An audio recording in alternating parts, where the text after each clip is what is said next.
再来看宜兰县东山乡的润泰阿门头铁道遗迹哦，已经拍远30档了。乡公所甲业者协商哦，要签10档的合约。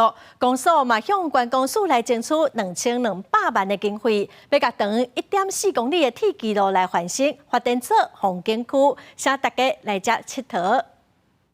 伫铁基路西秋游车体验4个月的长远景色，宜兰县东山润泰水泥铁道遗迹过去已经拍远30年，乡公所甲业者协商了后签订10年合约，争取到管理权，各向县公所争取2200万经费，挖发1.4公里长的铁基路。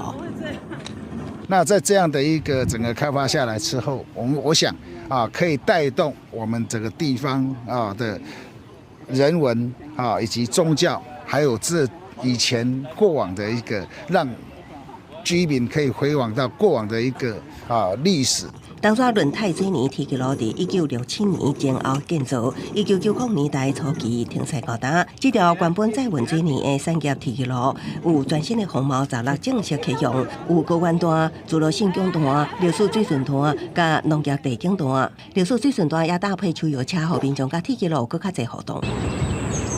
这条完成特别化的铁基路过去拍远真侪年，造成杂草断西，造成不少网虫，也有不少人士乱弹本色，互铁基路成做地方的垃圾点。变讲地方，就变讲较垃圾款啦。迄就无利用的时就荒废就是安尼，就是发臭。哎，感觉就困扰。哎呦，为什么？伊点一个有诶无啊，有诶人会去等粪扫啥。乡公所表示，这条铁基路遗迹已经成功转化做观光休闲空间，希望带领民众行入时光饭坑，拥有这条风放袂记的铁基路，找回美好的铁基路记忆。记者综合报道。